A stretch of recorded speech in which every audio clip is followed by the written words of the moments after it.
they're trying to like create sexual tension between them, and I was like, oh god, this is so awkward. Yeah. But see, that was for my mom, because my mom had the hots for Steven Seagal. Like, Your mom was like the my police mom captain. were like, Like he's that just was... smoldering. Like, no.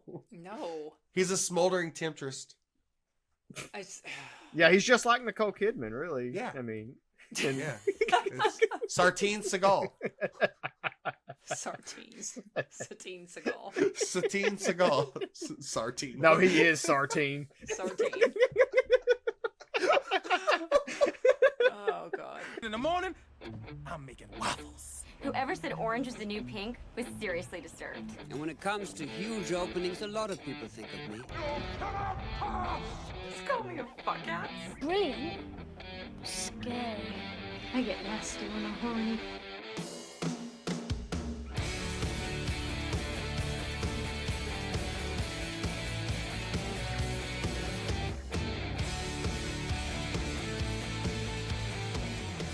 Welcome to Not Another 2001 Movie Podcast, a show exploring movies released during the first year of a chaotic century.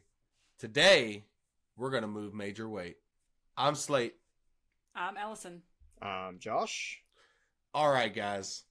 What's your favorite case of someone who's not known as an actor? It could be, you know, an athlete, a musician, celebrity of some sorts.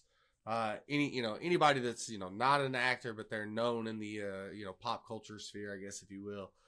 What's your favorite case of a person of that ilk coming in to do a performance as either an actor in a television series or a movie show?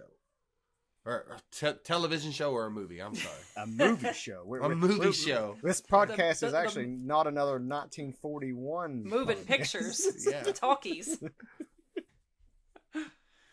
I had an interesting comment about that because my cat's gonna go wild in here again. It seems that nowadays so many musicians are kind of intrinsically linked with acting and vice versa, that I was like, I mean, you could come up with a bunch that do both now. Like I think Zendaya is a really good actress, but didn't she start in music?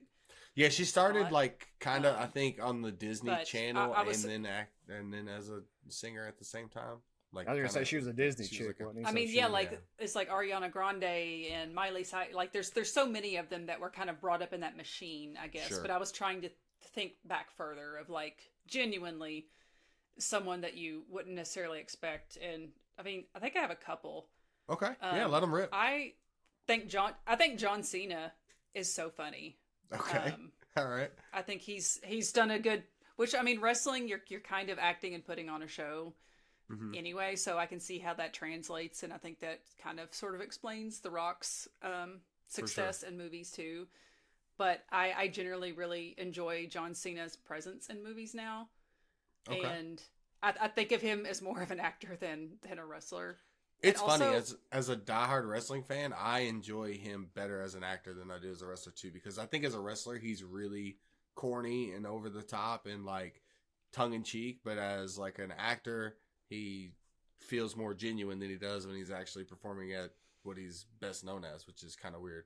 But while you're talking about wrestlers, you have to mention Dave Bautista. He's amazing as an actor. That dude crushes it. I forget that he's a wrestler. Like you said, Yeah. I was like, oh yeah, he was a wrestler originally. Yeah. No, he's fantastic. The other one that I think, if I'm thinking to music, Ice Cube.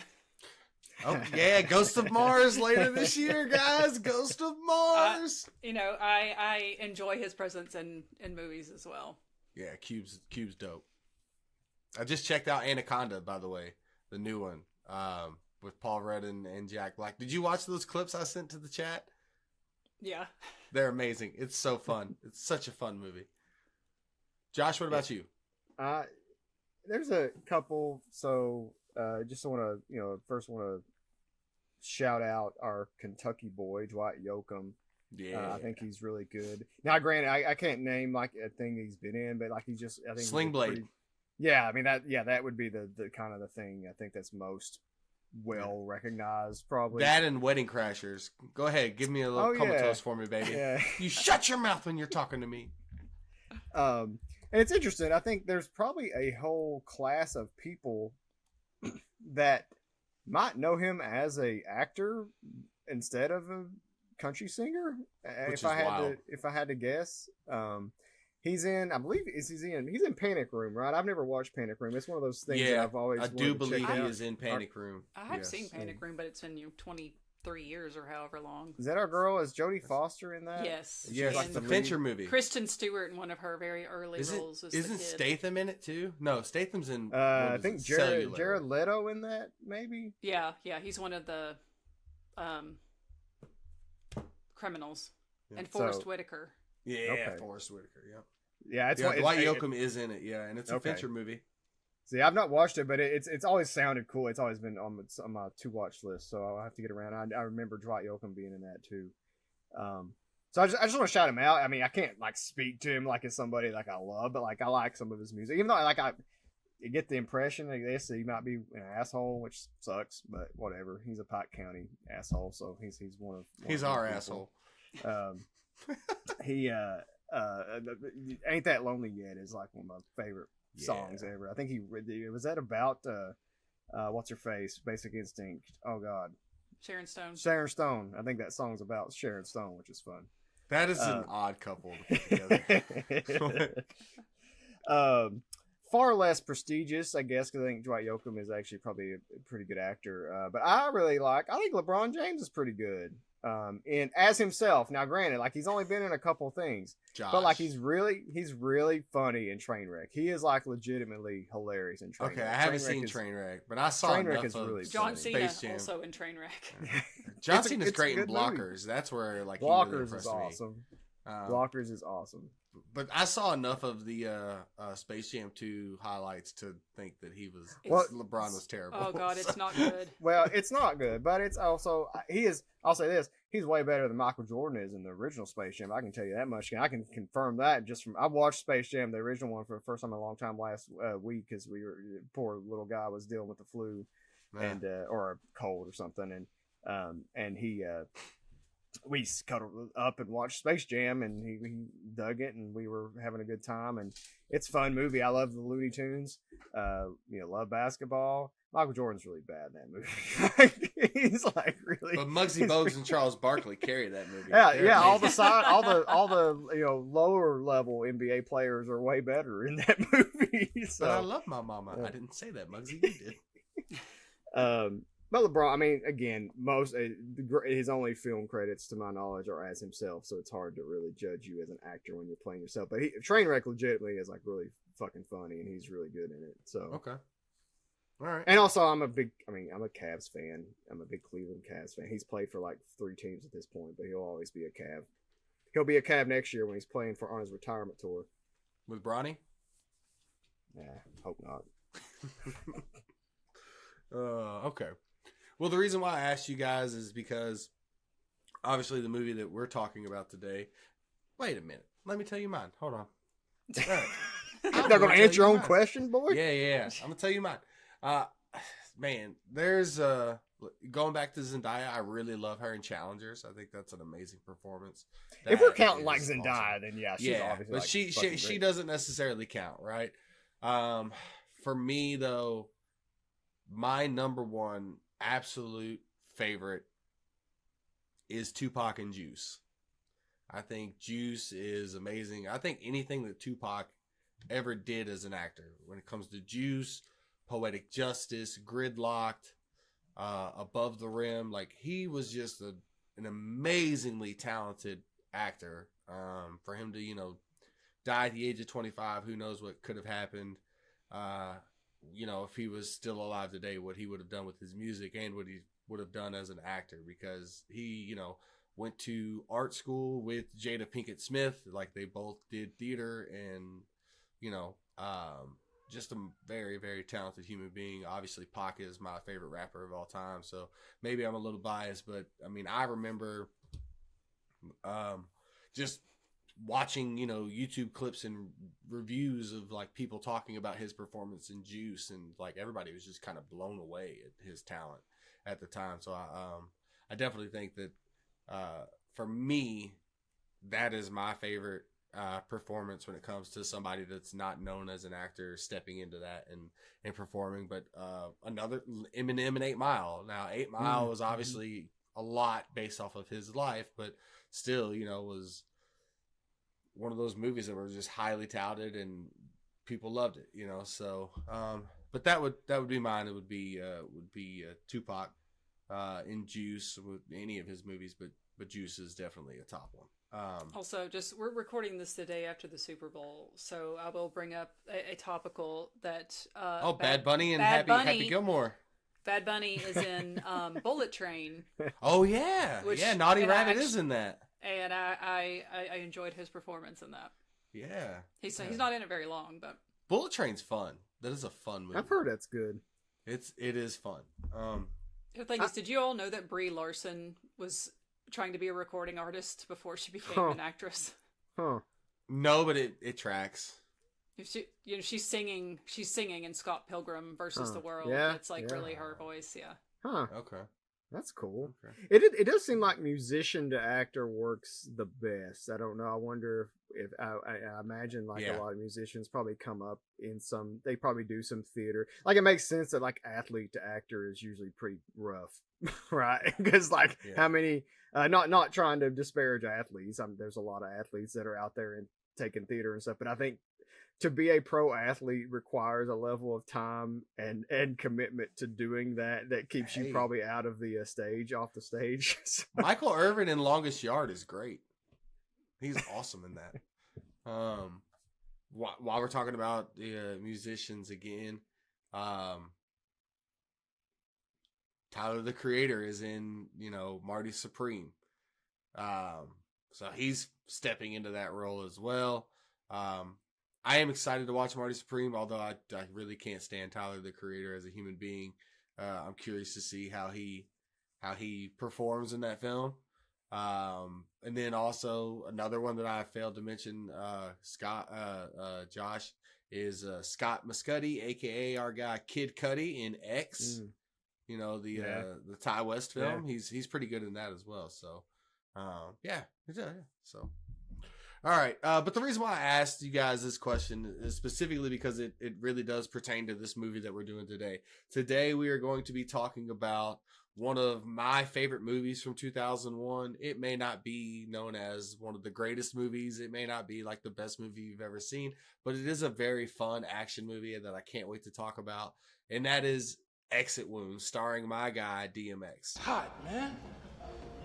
Yo, how much is it for, man? What, 200? Actually 285. They better suck and fuck me for 285, man. Yeah, start it up, dog. No, I'm sorry. It's our policy. You can't start up the car. Damn. It's policy. Sorry. What do you think you're doing? Hey, you. Would you turn off the engine?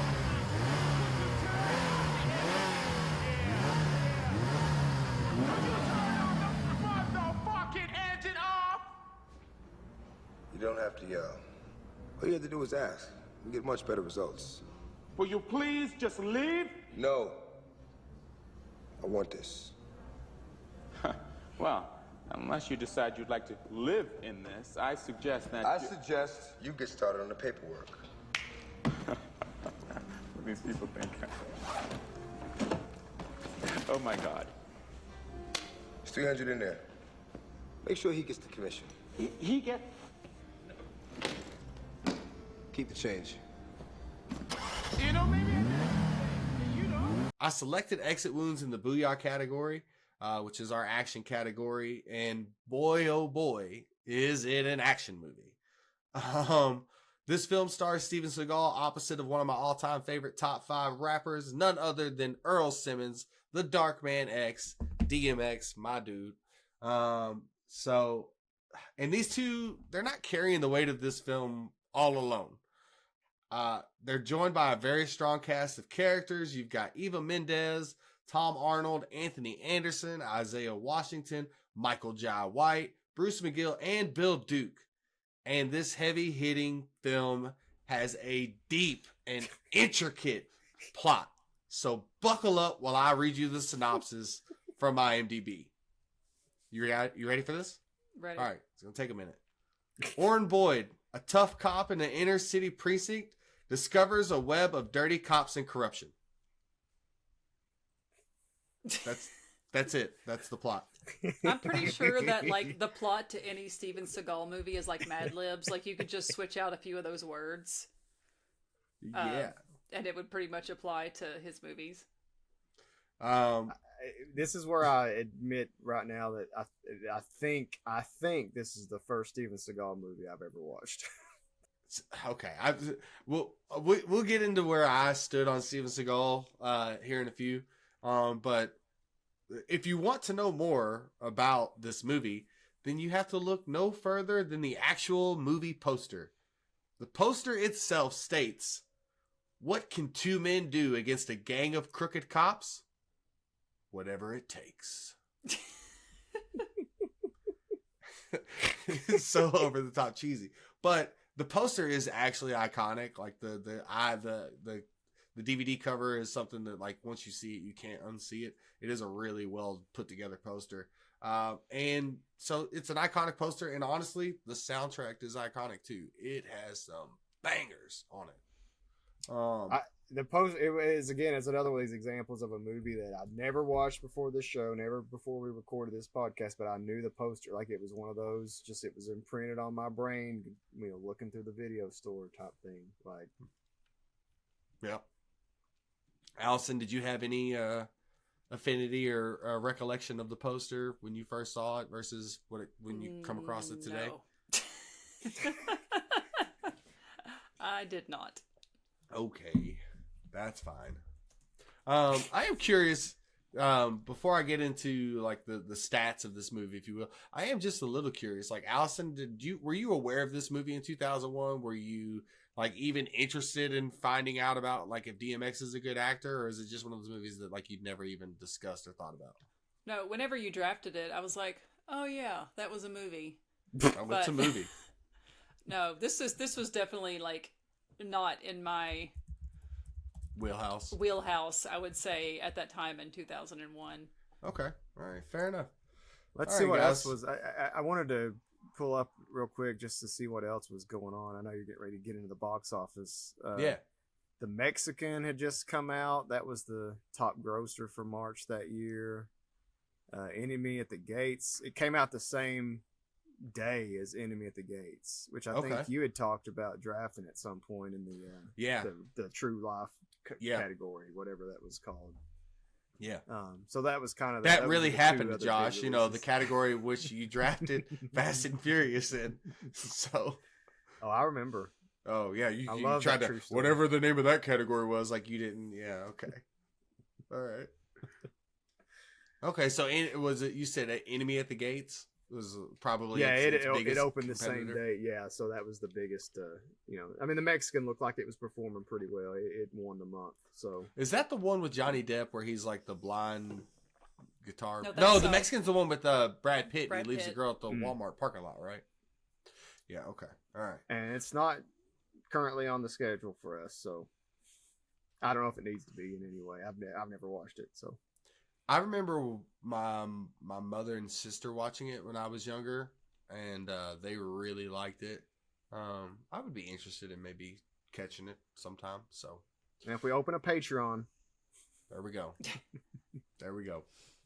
Alrighty, guys. So, going back to the box office and the stats, Exit Wounds was released on March 16th in 2001. The budget for this film was right between 25 to 33 million. So let's just say roughly 33 million. And it grossed right at about $80 million in the worldwide box office. 51.7 mil of that was domestically in the U.S. And this is the second film in a trilogy, if you will, of action/martial arts films directed by the Polish cinematographer Andrzej Bartkowiak. The first film in this series is Romeo Must Die, which also has DMX in it. It stars Aaliyah opposite of Jet Li. Anthony Anderson and Isaiah Washington are also in that film as well. So they kind of decide to hop back on the Andrzej Bartkowiak board for this film, Exit Wounds. So Exit Wounds is the second film in the trilogy. The third film is definitely the probably most recognizable, most successful, highly touted film of the trilogy, and that is Cradle to the Grave, once again starring Jet Li from the first movie and DMX. It's really like Exit Wounds done all over again, but with Jet Li instead. But it is actually So it's better. It's a much better film. It really is. Cradle to the Grave is awesome, and the soundtrack for that again is That's full such of a bangers. cool ass name for a movie too. Like, Cradle to the Grave. And is it like 2? Doesn't it have like it's 2 just the number 2. Yep, Cradle to the Grave.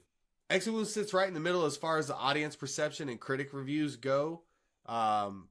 If you check it on like IMDb, Metascore, Rotten Tomatoes, you're gonna end in like the 30 to 40% range. Some of it's like in the 50% range. It's really just kind of one of those films that people like. The people that like it seem to enjoy it for what it is and not take it too seriously, and the people that hate it really hate it because it's probably a representation of everything that was wrong with action movies in 2001. So it's got its fair share of criticism, but it is a fun movie. I really enjoy it. But let's look at some reviews, shall we? Okay. I'm sorry, I was reading ahead. Yeah. Not to laugh. So Empire had a solid review for it. They gave it a 3 out of 5 stars, and this was what they wrote in their review for it. They called it a stylish, efficient film with requisite quota of dark undertones, strong supporting characters, DMX in particular, and a balletic flow-mo violence. Whatever the hell that means. I don't really know what flow-mo means. So they gave it 3 out of 5 stars, and they basically said, like, yeah, it's your typical action movie. It's got good beats to it, strong supporting cast. Notice it didn't say that strong performance from the lead actor, Stevan Seagal. But we'll get into that, in a little bit. But that seems to be about where people were sitting on it. Like I said, the ones who liked it didn't take it too seriously. They don't play it off as the greatest action film of all time, but it's a fun movie to revisit. It's about some dirty cops and sword fights with paper guillotines, right? How much more fun can you get than that? But again, those who dislike it really dislike it, and Peter Bradshaw would be one of those people. Peter Bradshaw of The Guardian wrote in 2001, "Exit wounds, roughly defined as the wounds you suffer in the frantic stampede for the exit. You will sustain these after 5 minutes of this by-the-numbers action thriller, co-produced by Joel Silver and starring Stevan Seagal as Orrin Boyd, the rogue cop with balls of steel and a face like a big cross dog in Tom and Jerry." Accurate though, as far as the Steven Seagal goes. Yeah, Seagal, man, he's interesting. Is he? Well, he's about as interesting as a wet brown paper bag, but this movie's based off a book written by John Westerman. The book is set in New York, but they decided to move the movie to Detroit. However, it's filmed in Canada. Go figure, eh? DMX, Isaiah Washington, and Anthony Anderson were all, like I said, cast members in Romeo Must Die. That's how they ended up in this movie. Fun fact about this movie that I didn't know until doing some research. Eva Mendes, who's like just making her like start in film this year. She ends up in this movie and Training Day. She was originally discovered as like a background dancer for Will Smith music videos and decided to get into acting. So she gets into this movie and she shows up at the premiere and says, "Hey, I'm in the movie, but that's not my voice." Sure ain't. She found out at the premiere that the producers decided to dub over her and have a different actress do the voice for her character in the film. She later stated that the reason why the producers did that is because they didn't think she sounded intelligent enough. Ooh. Damn. That's wild. Racism was different in the they early definitely 2000s. like whited her up in this movie. Like I remember when I watched it for like the 100th time, but when I started to rewatch it for this podcast, I was like, she sounds like awfully white. And like Eva Mendes doesn't have like a thick accent, but like she sounded like she was like putting on her customer service voice, you know, like, oh, hey, how you doing today, sir? And then I found out, oh, that's because it's not her voice. It's clearly just a white lady, Becky with the good hair. So,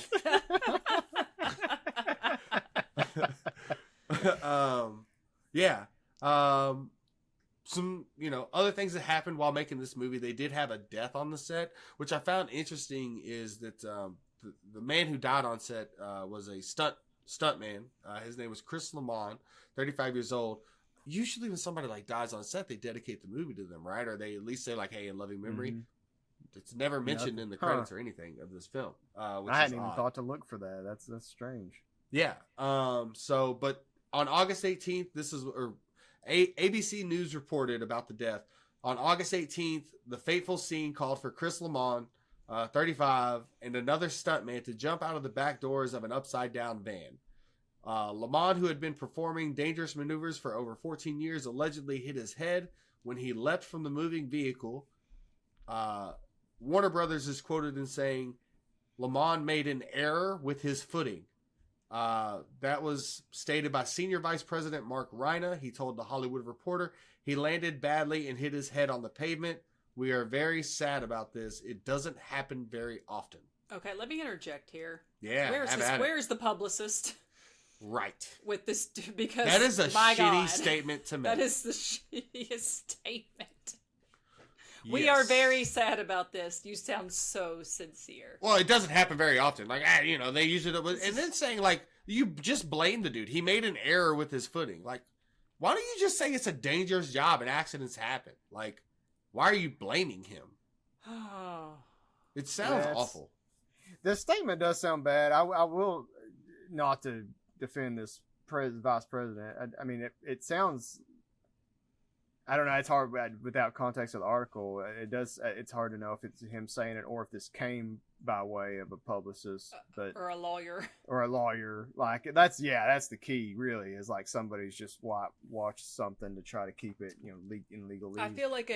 I feel like a publicist would have made this sound more sincere. At least a lawyer. It doesn't happen very often. Part is what gets me. Yeah, is we know because we're not hearing about this all the time, but still, like that's pretty. Like the number of times that I've worked with people and read stuff that they've written, and I'm like, you don't understand how this is coming off, and like tried to like work with people, and you know, let's talk about your messaging here. Right. Well, and the thing is like the scene that they're portraying is definitely like a iconic scene in the movie that like is memorable. Like as soon as you hear, oh, it's a van sliding upside down and they're flying out the doors, like, you know, that's the sequence with, you know, Boyd chained up in the back and they're getting ready to kill him and the wreck and all that stuff happens. Like, and I'm just curious, after he died, did they reshoot it? Like, or did they just use the footage that they had of them? Like, you know what I mean? Like, what scene did we catch actually on film? And because like if I'm a stuntman and this other stuntman just died doing the same thing, like I don't know if I would want to do it, you know, because they are jumping out of the back of this van with no helmets or anything on, so it's wild. But the article goes on to say that the injured stuntman received immediate care on set by the paramedics and then was rushed to St. Michael's Hospital in Toronto. There, he was diagnosed with a fractured skull, and he died 5 days later on October 23rd. So I'm reading a little bit about this more in real time. So this makes the quote from the vice president seem a little even more suspect. This so Chris Lamont's IMDb profile, it says Schroeder Todd was also injured in the same incident, which is, I assume, the other stuntman. The other stuntman, yeah. And mentioned in that other note you left, and Schroeder Todd, or Todd, I don't know, it's Schroeder Todd or Todd Schroeder. I've seen them both on his profile.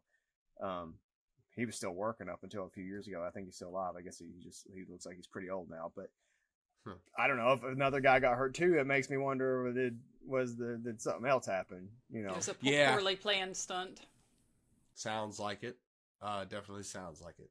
So, lastly, getting back to, you know, what this film is all about. It's about basically action sequences and badass music soundtracks to go with it.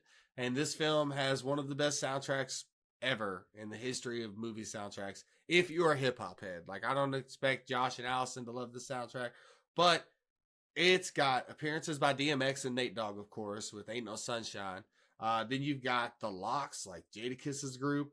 Ja Rule is on there. Memphis Bleak, 3-6 Mafia with Project Pat, Nas, Trick Daddy, Trina, Timbaland, Redman, and more. Like, it's just full of mostly East Coast rappers, based out of the New York and Massachusetts area. And it's just an awesome soundtrack that I highly recommend.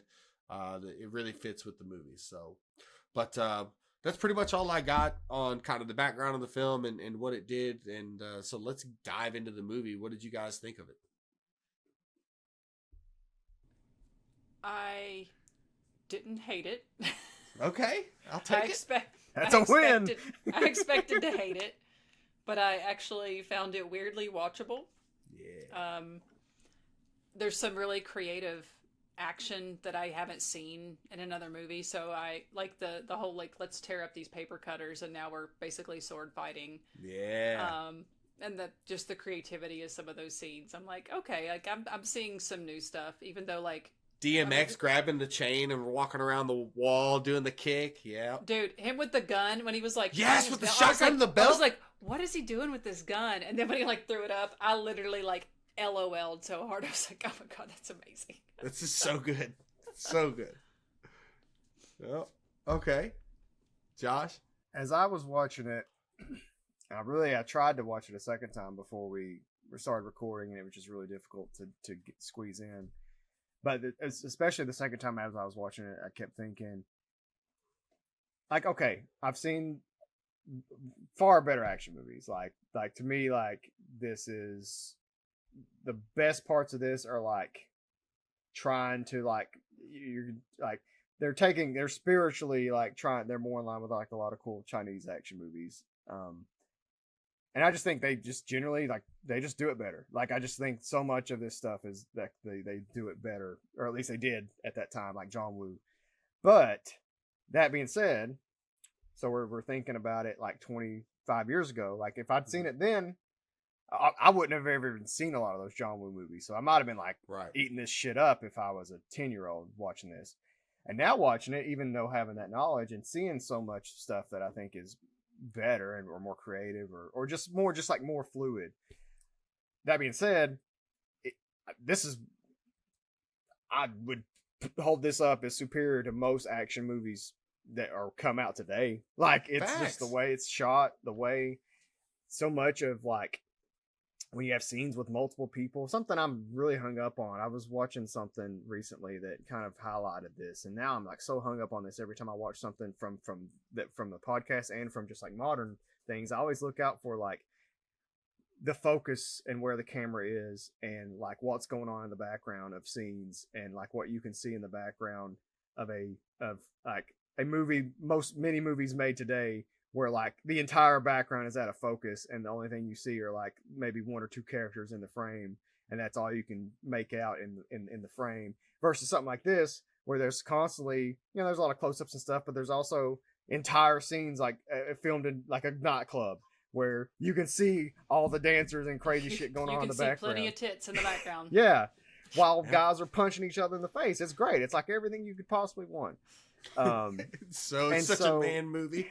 And so with that in mind, it's like yeah, it's like contextually in its moment, it probably was a fine to be a movie that was mid, but kind of looking at it now and with 25 years removed and where we're at now, I kind of look at it and think we need more movies like this, like it oddly, like it's kind of refreshing to watch, in a way. Yeah, I agree. I think that this movie is paying homage to a lot of, martial art films from, the Japan era. And they obviously knew what they were doing, bringing Michael Jai White in to do this film.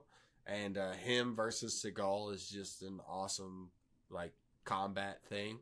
That's why I kept waiting. I was like, he's got to bust out some, like, martial arts at some point, right? Yeah, absolutely. It's weird because like I think we all agree the weak point of this film is Steven Seagal, and and obviously like this is like supposed to be his movie, but like Seagal, like even it's so funny. I was talking to Josh about this the other day. Is that like while the action like fights and everything are really fun and there's a lot of innovative things that they're doing or trying to do, the like the logistics of some of the things where like Seagal's like, I'm just going to cross my hands here and stop your knife. And then I'm going to step on your toe and then he's going to shoot you in the foot. And it's like, all right. I understand Steven Seagal is a martial artist, but if he tries that shit, I feel like he would actually have gotten his ass kicked. There was one. It was the scene when he leaves the anger management group, and when they're trying to break into his truck, and he's like, "Here, let me show you how to do it." He unlocks it. But like, there's some when he's fighting them. There's some move where he like almost like does a back bend, and then the dude goes to blow his head off, and he moves his head right out of the way of the gun. They just like reverse the footage of him standing. Like I was like, I think they literally just like filmed him falling back. But it's because he's so old by this point, his back got stuck, and that's what they had to do to create the like that's the weird thing about honestly, this movie. have you ever seen clips of like his more recent movies? No, God, no, I haven't watched. I'm afraid to. No, I haven't watched any movies like fully through, but there are like clips on YouTube and stuff of his like action scenes now, and it's like sad. And a lot of times he's just like sitting in a chair. It's weird. Like he is. All right, I don't know about you guys, but my mother. Like, she loved Steven Seagal, like a Time to Die or whatever, and like all of these other like Seagal movies. Like I would walk in the house and she would have it on USA watching like Steven Seagal marathons. I mean, he was made for like that, right? Like he was made for like the cable TV. Yeah, movie, I remember right? my dad watching. Like I have seen other Steven Seagal movies. I could not tell you a thing about them because they all feel like the same movie in my head. But yeah, they were always on like TNT or USA, and I remember like my dad sitting down and watching them. It's so weird because he had such a weird career. Like he's doing the movies, and at this point, like Exit Wounds is probably like his last like decent hit. Well, this was like a comeback thing for him because he had been kind of out of the picture for a minute. He'd been doing a couple. He'd done at least one or two direct to video things. Like he'd kind of fallen off the map a little bit, and this was supposed to be like a comeback picture, and like he's like the only thing most people reviewing the movie at the time like I think universally hated. He has no charisma, no personality, like the same, like the whole, you see this face? This is a happy face. That was his face the whole movie, which it's funny in that part, but like there are so many times where like he's supposed to be doing something other than just giving us blue steel the whole film. Like he's just like deadpan serious the whole movie. It's what was really hard for me to get into this movie especially the first time I watched it initially. So they have that action scene, like they open like he's trying to save the vice president. And that's fun, like that's cool. Like that bridge sequence, like that shootout was really awesome. How that was done, it reminds me of like a straight Rush Hour type like action type. My first LOL was that vice president screaming, "Shit! I can't swim! I can't swim!" Yeah. I think that was the moment I was like, okay, I feel like they kind of are in on the joke. Yeah. For this movie, you know, for sure, which definitely helps. I thought it was funny though that it's 25 years later and here we are still talking about gun control in schools, and that was what the whole thing was. Just about how quaint the speech that the VP was given to. It's like, we got to get these guns off the street. Yeah, whew, if that was our only problem. Yeah. Here's my thing though. What does killing the vice president do? He has no legal sway or pull. Like they're trying to kill this man and he can't pass any legislature at all. So I thought that was an odd target. And then it goes into though after that, which is a great fun way to open. And I love also, this is weird. This is a weird thing, but like I really liked it the first time I saw it. Then the second time I was watching, I was like, this is fucking cool. I don't know. It's really dumb. I love how they flow in the title on the movie, like when they like just have the. It's not like there's nothing really that special about it. It's just kind of fun. Like it's just a little different than you're used to seeing a title card come up. But then where he's in the is it with Billy Duke? He's in the meeting with Billy Duke right after where he's getting dressed down, or it might be the other guy. Regardless, it don't matter. They're both McGill. like McGill. I think it's McGill. I think McGill, because like McGill and Duke are both at the press conference, right, or at the speech, and he's like he just loves pissing me off. He's already on like Duke's bad side, and McGill's like, I'll wrangle him in, and then of course everything goes to shit, and then I think Duke is on the phone with McGill telling him to take care of it, and that's pretty much what happens there, and so he gets sentenced to. That whole downtown. scene fucking sucks. Like I hate it. Like that was what like made me really had a hard time getting into it. Right, it was like we go from this cool action scene, and I get it. Like the dialogue's so bad. It might be the worst scene in the movie is how you're setting up this situation. Like, well, that's the problem with it is even like Seagal's like dry sense of humor and sarcasm doesn't play well because it's just like he sucks. He just sucks. Like I don't like it's hard to explain. Yeah, you can tell that they're trying to be funny with it. Like it feels like, but it it just takes like you had this cool action scene to start the movie, and then just you sapped up all like the momentum that you started with in this scene where there's just like it's just no charisma. Like he has no charisma whatsoever. Well, this is what happens though. You pair him with the next character we're about to talk about in Tom Arnold, and there is all the charisma you need for Steven Seagal right there. We first meet Tom Arnold in this anger management class, and his line is, "I warned her not to buy a freaking poodle. I never could have thrown a German Shepherd out the window." It's so good. And of course the teacher's trying to get Seagal to like share with the class, and she asks him to stand up, and they do a really good physical comedy bit where he goes to stand up and he's stuck in this desk and he's Adam Sandler for 2 seconds in this movie. Snaps the desk, in half, stands up and he's like, I don't have a problem. You see this face? This is a happy face. And he like just basically walks out of the room and he's comes across the Asian guys. The room full of incels. Yes. He comes across the Asian guys who unfortunately are not wearing snakeskin pants. They're trying to break into the car, and Tom Arnold comes out and he's like, dude, you gotta go back in there. Everybody's ripping their desk apart. Like, this is awesome, And the guy he's like, if I don't go back in there with you, they're going to kill me. And he's like, yeah, well, if you hang around here, they might kill you too. And then, Lance's from Fast and Furious' third cousin flashes a pistol. And he says, whoa, man. I don't even know this guy. We got real problems in there. You stay out of our class, sir. Like, just Tom Arnold is like cranked up to 1,000 in this movie. And it is so fun. I honestly thought he was going to be in it more. He was. He should have. Like, he absolutely should have been. They cut it out. They really could have turned it into, like, they could have made it a buddy cop film with him. With him and DMX? Him and DMX. But I was thinking him and Seagal, because Seagal, like you said, doesn't have the levity to really carry his scenes. And if he's able to play off of Tom Arnold, or really Tom Arnold's really able to play off of him, it definitely would have went better. Because Tom Arnold and Anthony Anderson are two really big highlights of this movie as far as like carrying some weight.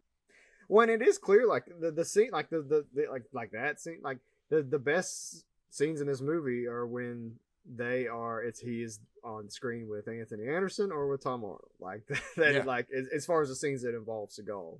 Yeah, absolutely.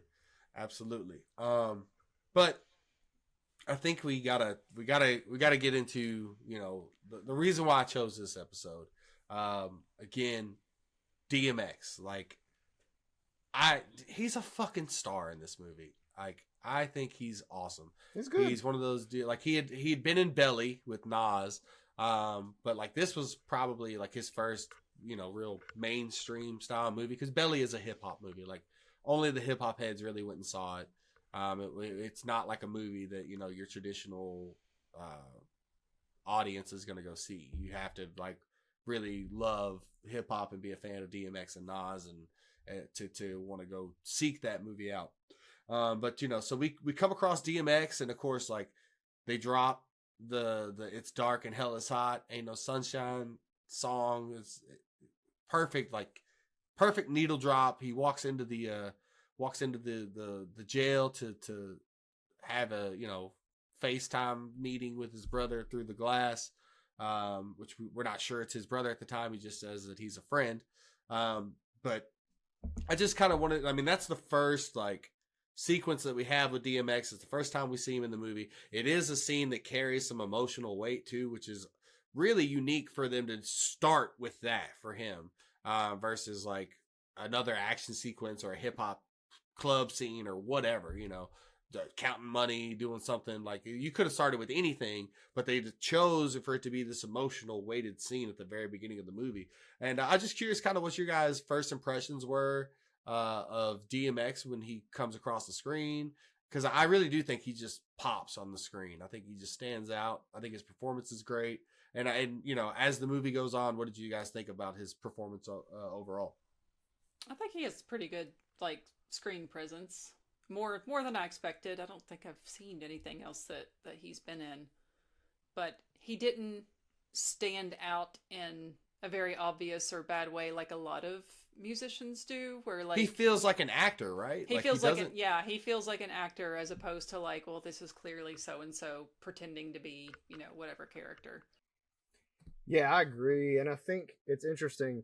He's on screen, but he's also that first time he's on screen, he's also with another actor, the Drag On. I'm not familiar with, like, and again, I'm like with Allison, I've not seen anything else that I'm not familiar with, at least that DMX is in, so I can't speak to his future performances. But I thought Drag On was also pretty good, like the Sean, his cousin or whatever. Is his brother. Yep. They were both really good. Like, they both felt really natural, and it was one of those things where, you know, for me at least, it's benefited from not really knowing their work. I mean, I've heard some of the, you know, DMX's music, but just seeing them, you know, I don't know them outside of, like, I've not listened to interviews or anything. So I'm kind of coming into it with virgin eyes, and for the most part, and I thought they were both pretty natural. It just felt, you know, there's points where it's like, okay, like, yeah, you can tell you're acting, but it's like, it's good, you know. It's I mean, I think they're both way better than Steven Seagal, like, for example. So like the guy, and I think DMX is probably the reason this movie got made. Like, I really think like or at least not the only reason it got made, but like being able to plug Steven Seagal into something like this is why this movie ended up getting a pretty good budget and was a theatrical release and ended up doing well. I bet this movie would have been so much better if it was Statham instead of Seagal. Well, Statham was too busy with Ghost of Mars. I mean, that's the thing. Is like, Statham's not ready for this movie yet, but if Statham had been having the action career that he ended up having, he, like, you know, it would have been awesome. We were talking, you brought up No Sunshine too, which is important, because I think that's a song probably everybody listening to this podcast is familiar with. You've heard it for sure. If you don't think you've heard it, you have. I'm just reading a little bit about it. So I know we were talking about the soundtrack, and we've talked about, was it on Knight's Tale last week we were talking about soundtracks, or did that come? Okay, I knew that had come up recently, and we've talked about how soundtracks used to be such a big deal. This soundtrack did really well. Like, it was like number 8 in the Billboard Top 100.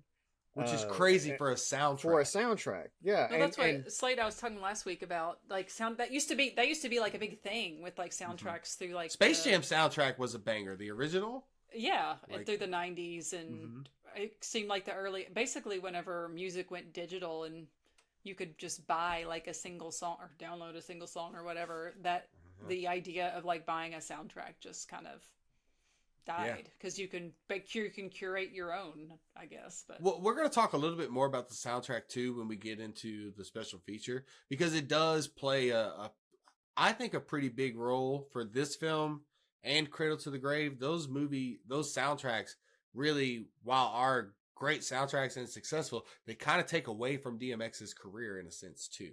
And we'll get more into that, but go ahead, Josh. Yeah, no, you're good.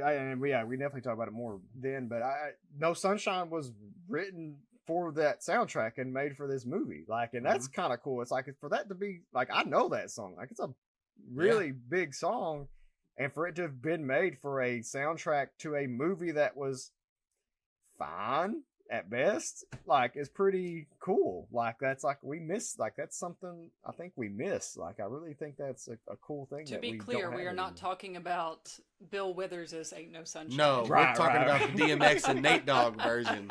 But which is sampled. The Bill Withers song is sampled. I mean, so like DMX did that with a lot of songs. Like he on "It's Dark and Hell is Hot," he's got and "I Can Feel It" is the name of the song. I Can Feel It, but he takes, you know, the Phil Collins "I Can Feel It in the Air Tonight" and turns it into the chorus for his rap song, and it still has like the drums in it, but it's a hip hop beat. If you've never checked that song out, you really should. Like DMX does an amazing job with that. So like he's done that with other songs, taking inspiration from previous artists and kind of using that for you know, different things. Like, you know, "I Can Feel It in the Air Tonight" by Phil Collins obviously is about the guy that, you know, saw the other guy that didn't save the dude from drowning and kind of holding him accountable for it and saying, like, "I saw you and I know you're here at the concert." And for DMX, he takes the, like, "I Can Feel It Coming in the Air Tonight," and it's more about like something bad is about to happen tonight on the streets. Like, I'm out here, you know, hustling, doing my thing, and I know that like something bad's coming this way and I've got to be prepared for it. Like, it's either kill them or they kill me type thing. And it's just, you know, his mind state of like where he grew up and everything, but it's really cool how that song plays out. So, but yeah, then, so after that, after he visits his brother in jail, we go back to Steven Seagal, and Boyd comes across another robbery. So like, I mean, this guy's got to have the worst fucking luck in the world, right? Like, I'm at this, like, I'm not even sure why he had to. Yeah, like, I'm not even sure why he showed up at the vice president's speech, let alone he showed up late. Then he notices that cops are trying to bomb his car and kill him, and he saves his life. Then he goes to an anger management class, walks out, and there's people breaking into his car. Guns go off. He gets into a big fight, yada, yada, yada. Now he's on his way home. He's going to swing by the evidence vault to pick up some, you know, stuff for work. And all of a sudden, oh, it's Heat, Michael Mann's movie. We've got guys wearing hockey masks just robbing the evidence vault. Like, at one point, I think it was straight up Heat, right? Like, I think it was when, is it Piper Tech? Is that the name of that sounds right. The company that. I think it was when we got to that point that I was like, this movie is just, the script is just a series of action sequences for him, and they have barely just strung as. The plot's very thin. The plot is just to get him from point A to point B so he can do another fight. Yeah, and it's like when this happened, like even like now when I watched the movie, like the other night I watched it and I just like I rolled my eyes and I was like, this guy's got the worst luck ever. And also, like, do the words "off the clock" mean anything to you, sir? Like, you can't, like, you're not supposed to be doing that stuff, you know? Like, I don't know. It's just wild. Hey, they let you know how committed he lost his wife over the job, man. Like, he loves his work. Yeah. He's married to the married. That's to the supposed streets. to be character depth too, right? Like, oh, you know, Sure. She got tired of the lonely nights. It's like, all right, maybe she got tired of you having the charisma of my thumb. Another thing along those lines is like, he's so sexless. I don't like. We have the sex appeal with him and the captain. Oh my god, it's the so sexual bad. tension there. Like, what? They're trying to like create sexual tension between them, and I was like, oh god, this is so awkward. Yeah. But see, that was for my mom, because my mom had the hots for Steven Seagal. Like, your mom was like the my police mom captain. were Like, oh, like he's that just was... smoldering. Like, no, he's a smoldering temptress. Yeah, he's just like Nicole Kidman, really. Yeah, I mean. Yeah. Sartine Seagal. Satine Seagal. Satine Seagal. Sartine. No, he is Sartine. Sartine. Oh, God. Oh, Steve Seagal, if you're listening, like and subscribe to the podcast, please. We'll do a Lawman recap podcast. Yeah, for sure. So yeah, you know, but it's like he's just, you know, I guess he's just like a bloodhound and can always sniff out when something's not right, you know. So 50 kilos of heroin have been stolen from the vault. But on to the next thing. Let's check back in with DMX. What's he doing? Oh, he's just going out to buy a Lamborghini Diablo. And it is my favorite scene in the entire movie. It is so good. These are my people. I got them. Oh, man. Just like the whole sequence, Anthony Anderson is like getting under his skin, and he's like, Miss Johnson got a fat ass. She's shaking her ass. Shake that ass, baby. Yeah. And they're playing more DMX, why do good girls like bad guys? And the guy's getting all irritated, and will you turn the motherfucking engine off, please? And then of course you don't have to yell. Yeah, it's like you get better results if you just ask. I love that's a point where like DMX like, oh, this guy actually can do this. Like, he's like, yep, just so. And I love that like chill. They were saying how much of the car costs, like our $285. Yeah, $285, and he goes $285. It better suck and fuck me. But he just, as if this would happen at a dealership, he just opens a bag Opens of a money. sack of He's like, $300,000. Here you go, and he's like literally about to drive it out of the showroom. Yeah, and then I love that he's like, I want that guy to get the commission. Yeah, he's like $300,000. You keep the change. Make sure he gets you keep the change. You get the commission. And that guy's like, he get the commission. He's like, yeah. Dog. He's like, dog, I'm your homie. Woo, woo. And so this is obviously like supposed to make you think that like, oh, he's a drug dealer, I guess, or he's into nefarious means, and that's why he's so rich. Right. Exactly. It is funny though, like. He says, I suggest you get started on the paperwork, and then, of course, drops the sack of cash and then pulls off. Like, no tags, no nothing. Like, it's just like a drive-through. And then he's worried about getting pulled over in the next scene. Right, yeah, then he's worried about getting pulled over. Exactly. But yeah, going back to it, like, so you're thinking he's a drug dealer, obviously, because he's got, who the hell walks around with $300,000 in cash? Then later in the movie, you find out he started he's a fucking Jeff Bezos. He started a .com, which was like anything for 99 or $9.99, which essentially he uses to become like this multi-billionaire through the internet, which is he basically creates Amazon where you can buy stuff for $9.99 and ship it back and forth all over the country, and he's using that as his like beard, if you will, for drug dealing. He basically, the cops believe that he's using it. That's how he's smuggling drugs, is like they're just creating deals for $9.99 across and doing all this interchanging, and that's how like the drugs are getting swapped out. And so that's how he ends up with this with the dirty cops. Who's the white boy? Martini, yeah, Martini and Usadinga. I don't know if it's Martini. It's I thought it was Montini. Montini. That sounds better than Martini. Montini. I wish I had a Martini. Sartini. Sartini. Y'all are never gonna let me live that one down, are you? I don't think it's Steven Seagal in a diamond dress. Leotard. But doesn't somebody when DMX like later let's see they get in a fight in a parking lot and he's like, just come on in and see what I really do. Yeah, I feel like is it Anthony Anderson or one of them is just like, he's a computer genius, but then it's like, oh, he has this website 999.com. I'm like, yeah. When you say computer genius, I'm thinking like coding and hacking. Yeah. No, he's no, like he just started Jeff the Bezos. .com. Yeah, he's Black Bezos, and he sold it. They said something like he got out before the bubble burst. Yeah, sold it for all the. He because this would have been about around that time where all that stuff was happening, and yes, wise kid. Yeah, well, it's going back to Anthony Anderson. I can't believe we didn't talk about.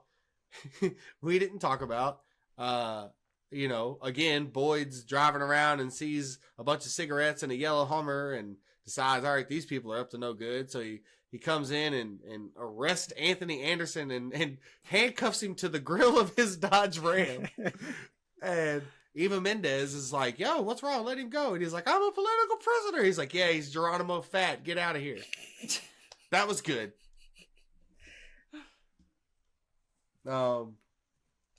So yeah, and then of course he comes across Montini, and Montini's like, yeah, you just ruined 3 years of undercover work. Think of the promotion you're gonna get. And he ends up like being a traffic cop. And that was actually a really funny cut. Yes, it's really good. The next thing I want to talk about though is the fight scene at Static, the club, where TK Anthony Anderson owns it. But basically DMX, I think, bought the club for him essentially. But the fight scene where Isaiah Washington's character George is like, what are we doing here? And Seagal's like, I want my grill back. And they go in there, and it becomes a big fight with all the bouncers. And to me, that is the most fun fight sequence in the whole movie. You've got the chains, you've got the lights, bulbs, there's the paint and everything else, the lights, and just the music. I thought that was like the best action sequence in the movie until you get to the blue powder room with DMX. Well, again, it's an example, like, there's just so much going on that it's hard to... I mean, there's not to say that there's not movies that go for it, but I'm really struggling to even think about something that, like, even in the last 5 years that really, like, that is shot in the way that just it, like, there's a grittiness to it, even though it's not. I wouldn't say it's gritty, but there's a gritty, like a layer of grit. And I think so much of it has to do with how it's shot. And Andrzej, how do you say his last name? You had Bartkowiak. He, I was reading about him. He was a cinematographer before getting into directing for a short stint, and dude was working on some really good movies. Like he was working with Sidney Lumet for a long time, and he was on Terms of Endearment with James Brooks. He shot movies that were nominated for Best Picture. So like this is a dude who like fucking knows his way around the camera, Yeah. So. And he's Polish, but he makes very American style movies. So I think that alone is like a testament to, like, you had a really talented person working on a fairly middling movie, like, in a way that you just don't see like that now. Like those opportunities don't come around as much for people. Right. I think another testament to Bartkowiak and his success, not as a director but as a person. I think people loved working with and for him. Like every interview that I have seen where people talk about him as a cinematographer or a director, like they always speak so highly of just like how much fun they have working with him and how he approaches things. And I think the fact that, the majority of this cast were in a previous movie, and a lot of them come back for a third movie, and a lot of them are in other films that he's worked on. Like it just seems that it's a good he's endorsement. One of those people that people enjoy working with and for. So but at the end of that fight sequence, TK and Latrell, DMX's character, they're escaping, and George, Isaiah Washington's character, is in the back alley waiting on them, and he gets into a little hand-to-hand combat with DMX, and they both lose their guns, and DMX grabs George's gun, and George grabs Latrell's gun, and George pulls the trigger. He tries to shoot him.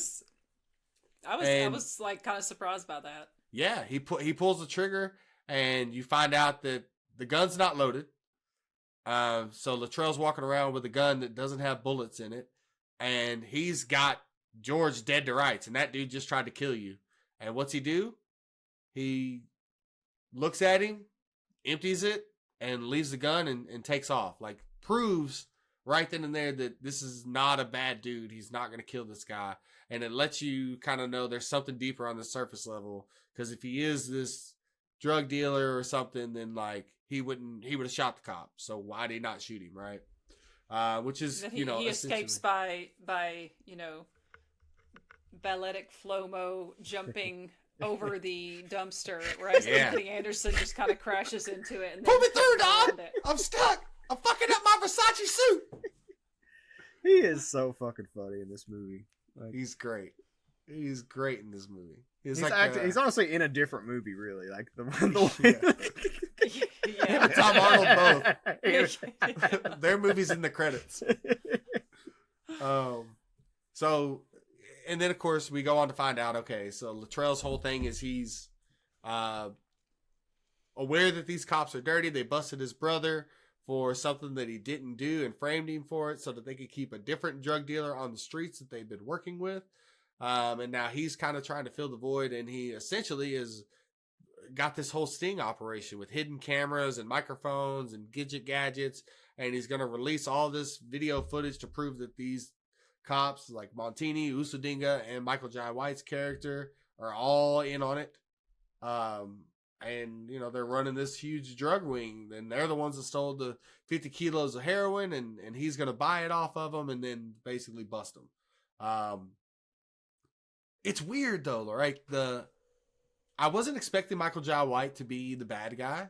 Like That's his reveal. They really, so you skipped over the scene where, where he stops the dude from punching him and he says the bad guys are out there, not in here. Or when they're in the weight room and he tells him to stop running his mouth. And if he's not going to work out. When they're in that locker room and they're just like tasing each other. Shocker, yeah. Stupid as yeah. That's like the biggest locker room scene ever, though. Like, actually seems like fucking realistic as hell. Like, but Michael Jai White. Oh yeah, what do cops do for fun? We just tase each other and gamble on who can stand up the longest. But you think he's going to be a good guy because he kind of like is he's a little bit of a peacemaker. I will say we've talked a lot of like the quote unquote twist. This movie does do a good job for as like plot like mechanical as it is, like beat by beat. It does do a good job of kind of keeping you not on your toes, but like kind of guessing about what's happening, like in misdirecting you, almost probably too much. But like, I'll say this: I'd rather it do that than just be like really paint by numbers and kind of. Well, that's the thing that kind of irritated me when I actually looked at the like the plot summary for IMDb, and when I look at the poster of the movie, because I remember when I watched the movie and when I watched the trailers for it, they're not telling you that it's dirty cops, right? But then you see the poster and it literally tells you it's dirty cops, and it kind of takes away from the movie. Like, I didn't know it when I watched it until like when I watched it, I was like, oh, these cops are dirty, and then like, oh shit, like Michael Jai White's the bad guy that's running all of it. Like, I wasn't expecting that, And then, but like, had you just read the poster and paid attention to it, you'd have been like, you knew what the whole movie was about, and it just kind of cheapens it for me. So, but the operation is kind of unique in the sense that the way they're putting the heroin is like shipping it is putting it in like a substance that goes in these like ink like into these dissolving it into a solution, soaking t-shirts in it. Yeah, and then you can like extract it from the t-shirts. Like, if this is a real thing that could really happen, that's genius. But it seems so far fetched. Like, I don't know how they made it work. So yeah, and then of course, now Boyd decides to let the captain in on everything, get George.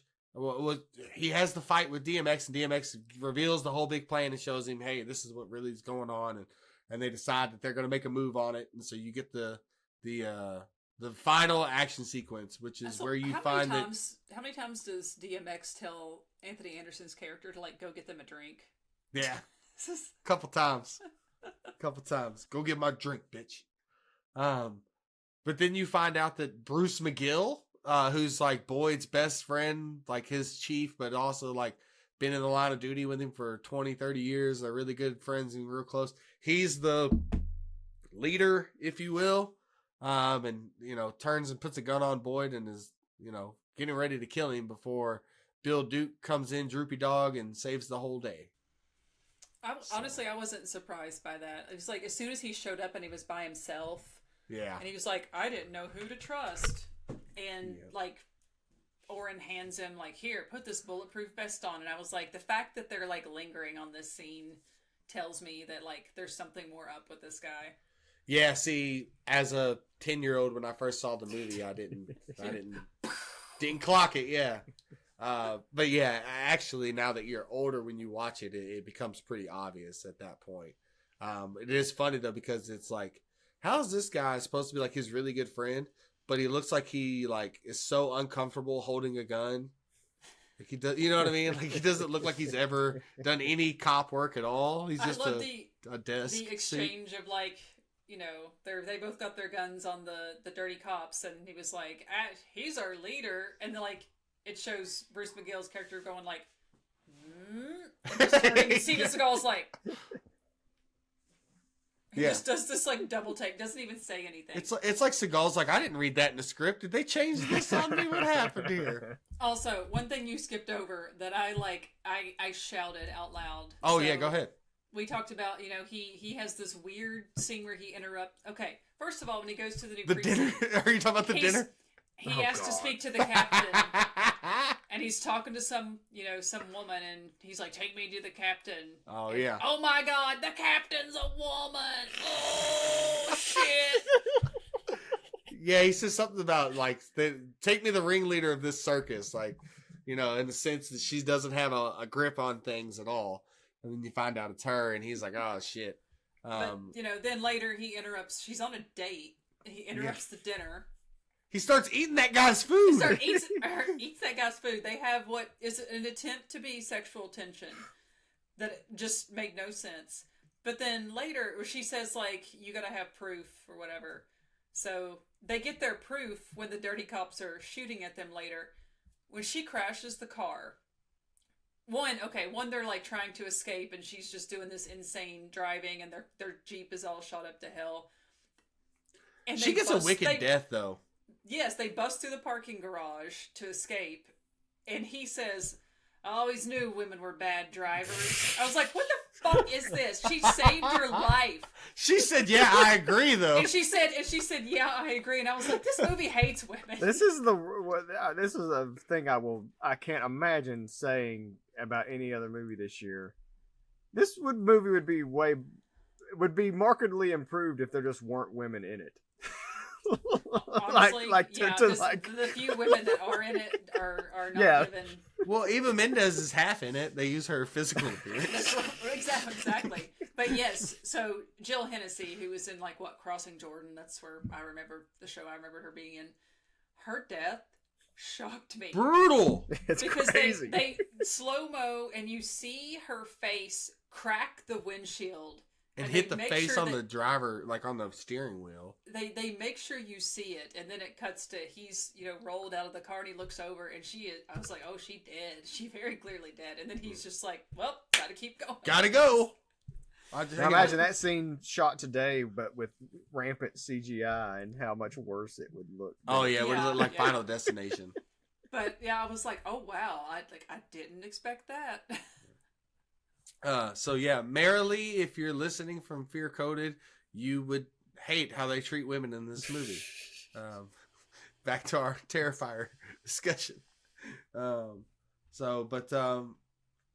We end up with the final action sequence. All hell's breaking loose. George gets shot. They blow up some oxygen tanks or helium tanks or whatever. You've got a paper guillotine or paper cutter, whatever you want to call it. Sword fight with Seagal and Michael Jai White, which is just amazing. It is so fun. Honestly, that was my favorite part. It's really cool. DMX goes into this blue heroin powder room, I guess. What was that? I don't know. And he's, hiding behind these. He looked like a member of the Blue Man Group for real. He's hiding behind these bags, and he's laying on his back. He takes his belt off, straps it to a shotgun, and throws the shotgun up in the air, pulls it down, and has just perfect aim with that thing. Kills one cop. I think shoots another one, and then him and Montini get into a fight, and he ends up cracking his noggin on a sprinkler system, and Montini tries to kill him. Thank God he's wearing a slick leather jacket that slides off of him, and Montini catches a needle to the throat, and it's pretty much the end of it. So Oren is chasing Michael Jai White. He's trying to escape from the the helicopter. Yeah. I did not see that coming either. I thought he was gonna fall. So, the ladder gets stuck on that pipe or whatever, and you're like, oh, well, it's going to break and he's going to fall to his death. I didn't expect him to fall onto a stake, pipe. Was like crazy. Saruman. Yes. In Return of the King Extended Edition. The deaths in this movie are pretty wicked. Like, Bartkowiak's like, yeah, we're going for it. Fuck it. Give the people what they want. Yeah, Michael Jai White is levitating on a pipe, just parallel in the air. It's fun. It's good shit. Yeah, it's really, really, really nice. And Tom Arnold's one role really is he's like the private investigator. He pretty knows much. a lot of shady people that can basically look up who Luttrell really is with his. Let's not forget and to hang out in the strip club. I was gonna say, let's not forget that when we first meet Tom Arnold and when he's on the TV show, because he also hosts a TV show that's like Good Morning America, but for Detroit, and he's like constantly talking about getting into fights with other like people that he comes across in day to day, like in traffic and beating people up, and he's got black eyes and all this stuff. And you find out later he's paying the strippers to slap him around. Like they're the ones that are giving him the black eyes. They're beating the shit out of him, which is just amazing. But yeah, he's the one that is able to give Boyd all the insight details about who DMX's character really is and his dual names and personas and everything else, and all about his brother that's in jail and all of that. And so he is valuable in this film as far as that goes too, which helps drive the plot. So the other thing is, like, at the very, very end, like literally the last line, or like, DMX has got like, here's all the proof, here's the videotape. And Bill Duke was like, ain't no court gonna believe that. And I was just he's like, you think that's gonna make a difference? You think it's gonna make a difference? He's like, don't worry, I let your brother out of jail. Like, yeah. I pulled him 2 hours from county 2 hours ago. It's like, what the fuck? Actually, and you know what? Honestly, very on the nose kind of line, given the state of the world, how things sort of have developed legally. Yeah. You know what? He was right. He was right. He was right.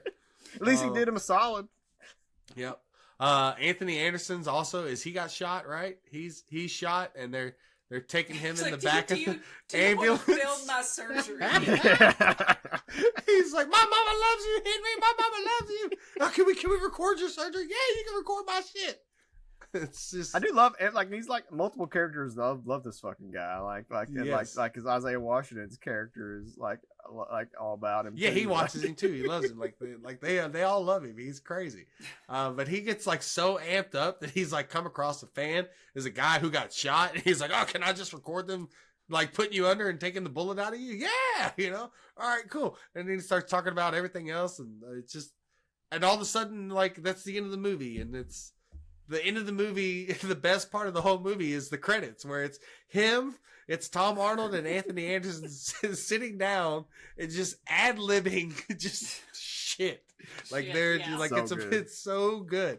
He's talking about like having their nipple bit during sex and like big women and then I don't remember exactly what it is, but they're talking about masturbating and Tom Arnold is talking about, the best place to masturbate is actually at the suntan, like in the tanning bed, the tanning salon.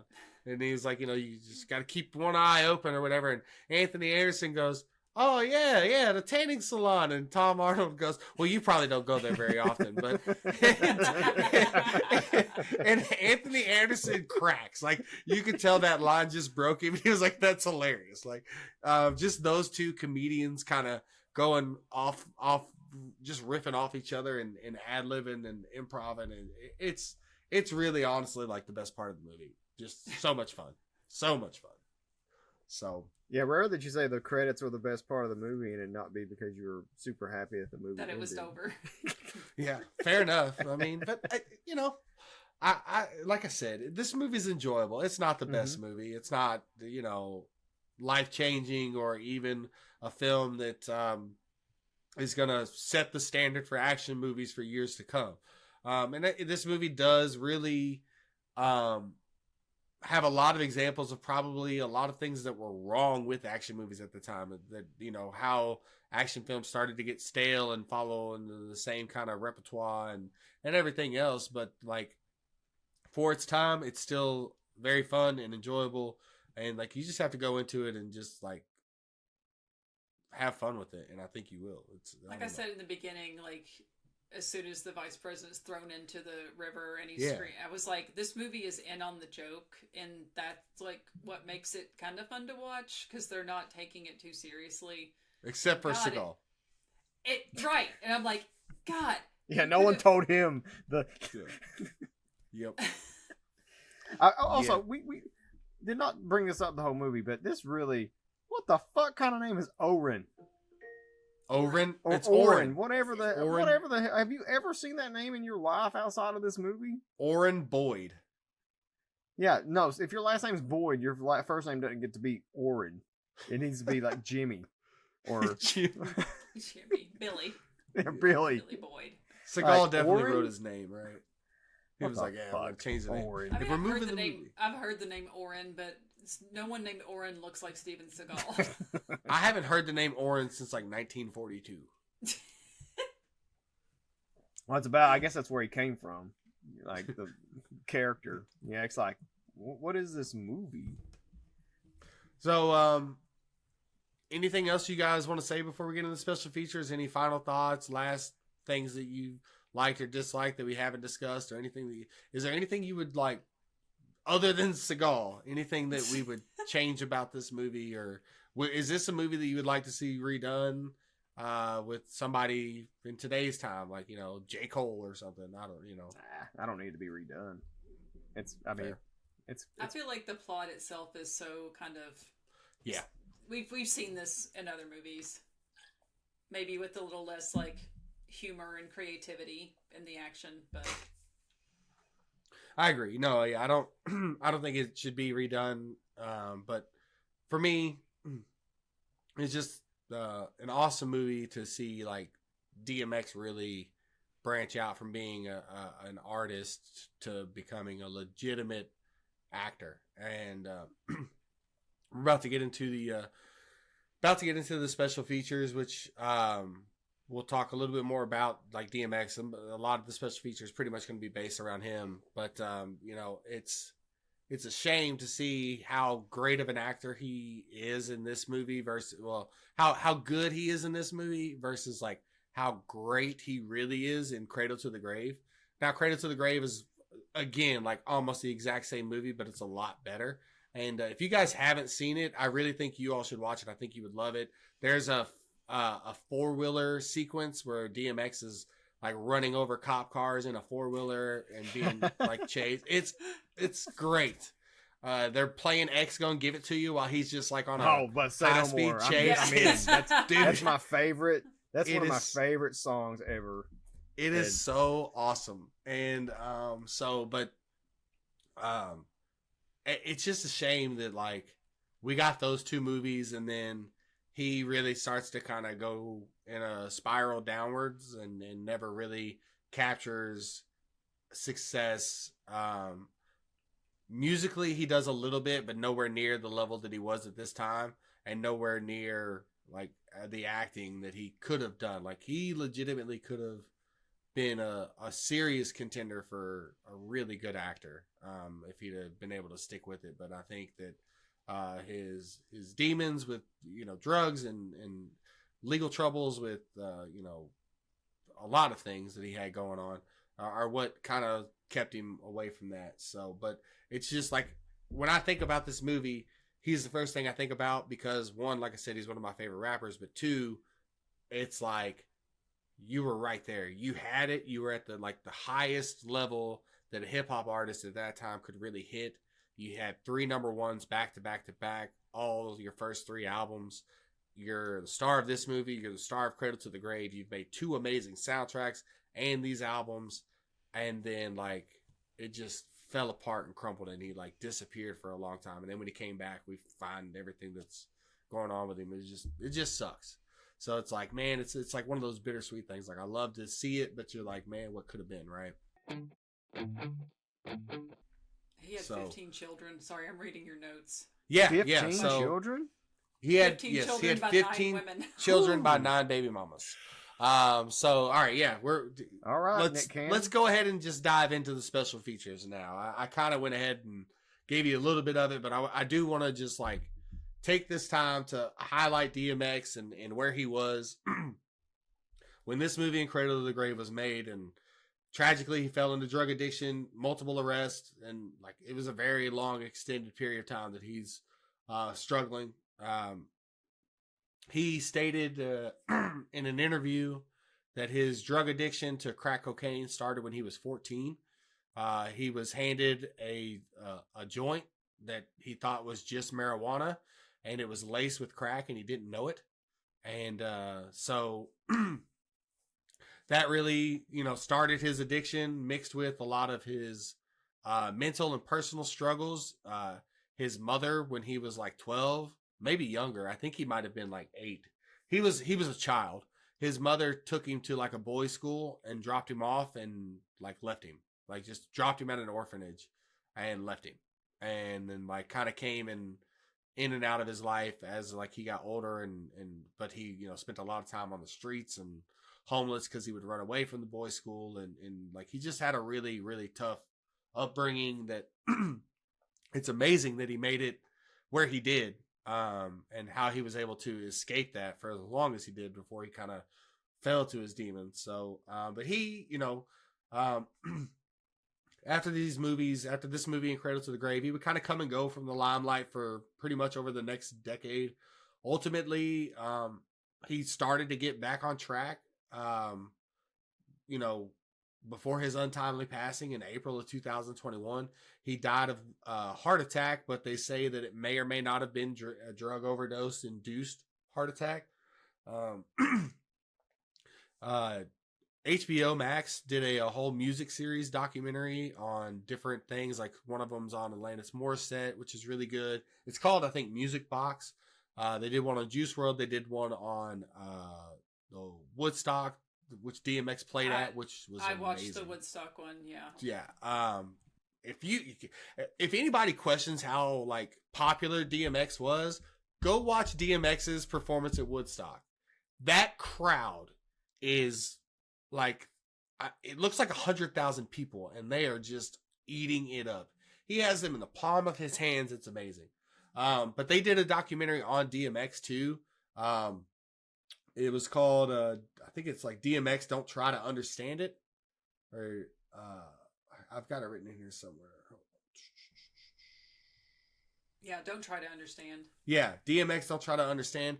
That is on HBO. It's part of the Music Box series, and it is really like the last year of his life where he's trying to he's staying clean or trying to be clean, and really connect with his kids and all of his baby mamas and bring together like his family and spend time with them and make up for all the lost time that he had, where he just was either out being a rapper or having arguments with the baby mamas and not being in the kids' lives, or being addicted to drugs and then out of jail, like all of those things. And it shows like a really good, it shows like the heart of who he was as a person, because he's very spiritual. Like he begins and ends every single one of his albums with prayers.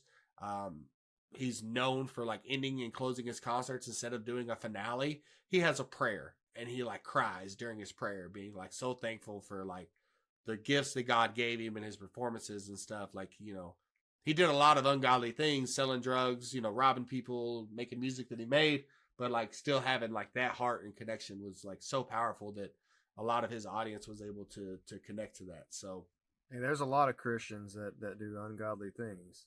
Right.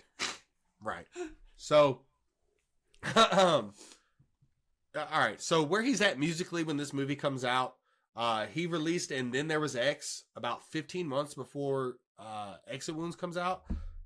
And Then There Was X is the first album I ever bought for my car that had a CD player in it. And that thing stayed in my car for probably a year and a half before I replaced it. Like, love that album. And Then There Was X was his third album. It was his third consecutive album that debuted at #1 on the Billboard charts. His first 2 albums, It's Dark and Hell Is Hot and Flesh of My Flesh, Blood of My Blood, both released in the same year and debuted at #1. What artist does that? You can't. Like, Taylor it doesn't Swift happen. Probably would pull it off. That's about Who? Taylor Swift if she were to do it. Maybe, but would Taylor Swift have done that the first year she's ever making music? Oh no. Like, you know what I mean? Like, this was his first debut album and his second album that came out the same year and both debuted at number 1. That's where he's at, right? And then his third album, again, debuts at number 1. And his third album is definitely his most commercially successful because not only does it have What's My Name, which is a big DMX song, it's got What These Bitches Want with Cisco on it. Here We Go Again, One More Road to Cross, like a lot of well-known DMX songs and singles. But the main single that comes off this album is his most popular single probably ever, and that is Party Up. Y'all gonna make me lose my mind, up in here, up in here. My daughter loves that track. I mean, every generation loves that track, right? Like, I love to bust that out, and I teach cycling classes. Yeah, on it's campus. hype. And it's interesting that like the disconnect between me as a 43-year-old and I'm teaching to 21-year-olds. You know, most of them are undergrads, right? But like there have been times when I'll put on like I'll use like maybe California Love. Yeah. Or a DMX song, and like I'm always like, oh, thank God, like the recognition and they like love it. Yeah, and like some of them really seem to love it, and I'm like, okay. I have a similar story. I was out during the high school basketball, Sweet 16s are really a big deal around here. Like that's the state tournament. So I go out with other reporters and we drink and stuff, have a good time. That's basically I get to catch up with a bunch of guys every year. So we went out, we were bar hopping or whatever. We were at a McCarthy's Irish Pub, a bar downtown in Lexington, and we walk in. It's spring break, so none of us kind of pegged that it's spring break. So we're the oldest dudes in this bar, probably. It's all 21-year-olds, probably some under 21-year-olds, if we're being honest. And then Rockstar by Nickelback comes on. Yeah. And they lost their shit. Like, it was like the best thing that had ever happened. Like, do not hate on Nickelback, Allison. I will not stand for it. I am gonna hate on them so hard. No, Nickelback is the greatest American Canadian band ever. Fuck Rush. Oh. That's awesome. But yeah, I mean, again, like he's at his peak, right? You could walk up to damn near anybody and you could go, "You whack, you twisted, your girl's a hoe, you broke, the kid ain't yours, and everybody know," and they're gonna finish the rest of that. Like, you know what I mean? So, but he's at his absolute peak when this is happening. At this time, he's going on tour with Limp Bizkit and Godsmack on the Anger Management Tour. That would have been so much fun to go That's to. the most 2001 thing I've ever heard. That is so awesome. Like, and I do love it. Like, I've seen Limp Bizkit live now 4 times, and every time they always have like a DJ Lethal break in the set, and he plays different tracks. And every show they play DMX, and they like in remembrance of DMX because they did do the Roland remix with him, and they went on tour with him. Like, it's awesome that they always pay tribute to X. I love that. But yeah, on tour with Limp Bizkit, DMX, and Godsmack. Like, what a time to be alive. Can I tell you who I saw in concert in, I don't remember if it was the fall of 2000 or early 2001. Again, day after the Super Bowl. Okay. I saw Kid Rock with Yeah, Fuel and Buck Cherry. I've seen Kid Rock too when I was a kid. I would have loved to have seen Kid Rock about 10 years ago. Maybe not now. I can do without the lip syncing. So, and the Dr. Phil mustache. He's like Dr. Phil with a wig. It's crazy. Hardy looks more like Kid Rock than Kid Rock now. It's wild. He does. So, oh man. All right. But so Exit Wounds happens, and then while he's doing Exit Wounds, he's working on The Great Depression, which is his 4th album. Exit Wounds drops in March. The Great Depression drops in October. It becomes his first album to not debut at number 1.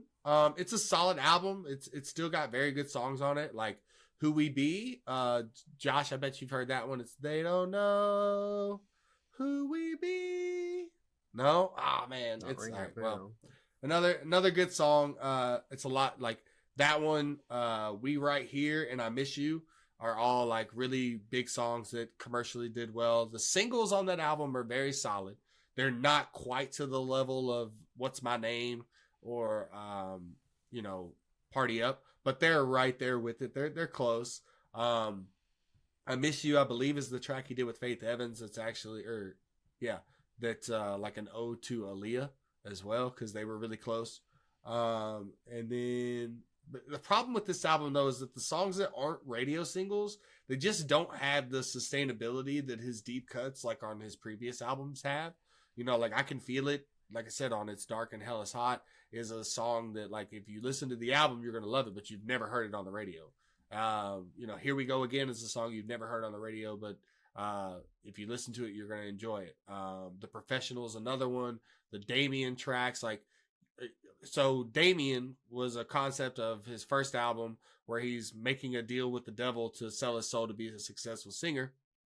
And then it's so successful, it does a great, like, and it's not a radio release. The second album, he does a Damien Part 2 with Marilyn Manson singing the chorus.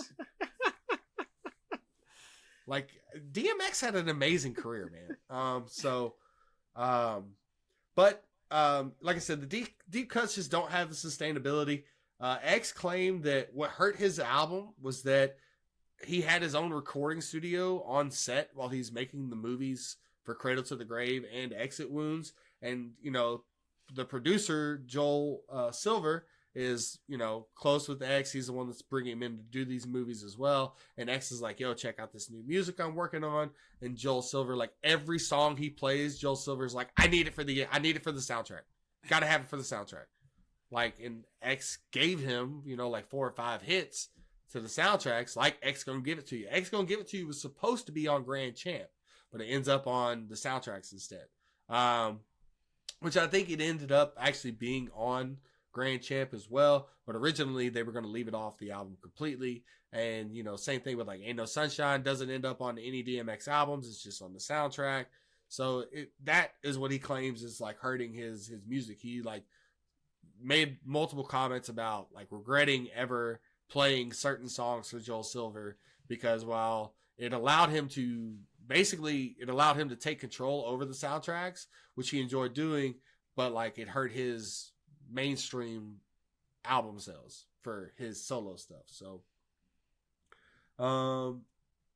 yeah, and then 2004 happens. DMX gets arrested at the JFK airport for trying to impersonate a police officer and commandeer a vehicle. He tells somebody that, you know, I'm a cop, I'm stealing your car, and he's arrested on, you know, possession of gun and cocaine charges, most likely in the form of crack. Like I said, unlawful possession of a firearm. His life starts to spiral after this. He's constantly in and out of jail for, you know, failure to pay child support. He has a house in Arizona that gets raided on animal abuse charges for pit bulls that he has. He claims that those were not his doing, but the caretaker that, you know, was watching the house wasn't treating the dogs the right way. Based off of every interview that any other rapper or anybody else that's been around DMX says, like, they will tell you that he loved his dogs. So I really don't think that he was abusing them. Like he would like rescue dogs and keep them and like drive around town with the dogs and stuff. Jadakiss told a story one time of DMX because he came up as a battle rapper, right? And he, so like what he would do was stand on the corner and battle rap other rappers, and he would have his pit bull with him. And he like trained his dog to get in the battle rap with him in the sense that he like, you have to listen to the clip, but Jadakiss is like telling him that, you know, DMX is like spitting this flow, and he says something about, I'll let my dog get at you. And the dog goes, and he goes, chill, ma, I got this. And the dog like stops barking. It's so cool. Like DMX, man, it's just awesome. So, but yeah, failure to pay child support. When you got 15 children, 9 baby mamas, you know, he's $400,000 in the hole, goes into jail for that. So like all of those things are really kind of what, spiraled him to where he kind of fell out of the limelight. And then he really, you know, in the later part of the 2000 like teens eras to the 2020 stage, like, you know, about 2017, 18, 19, he's starting to do some interviews again and seems to be mentally in a better space and kind of in and out of his drug abuse, but you can tell that he's trying to be clean. And starts living with Joyner Lucas, who's one of my favorite hip hop artists, and they start working together and doing music. And Joyner's used a couple of his verses and songs and put those out for DMX posthumously. And it's just been awesome to like still see that like at the end of his life, he still had people that were fans of his that, you know, grew up listening to him, that were trying to help take care of him and get him back on his feet. And he still was able to produce some music that maybe wasn't as good as it was back then, but he definitely still has his appeal. Like a lot of his verses that he did with Joyner are very impressive and like were beautiful surprises for like a fan of me to be able to hear them, because you're not expecting them. Like when I put on Joyner Lucas's album and I'm listening to a song, and next thing I know, I hear, I was like, oh shit, you know, so it was so cool to have DMX back. But yeah, I wanted to talk about him because he's not perfect by any means, but I think he's an extremely talented and one of my favorite rappers of all time. And there's just so much more to his story that I felt needed to be told. It's sad to see that, you know, where he came from and what he was able to make of himself, and how he was able to get out of that and then still kind of fight all those demons. But it was, you know, talking about 2001, it's a massive year for artists, musicians.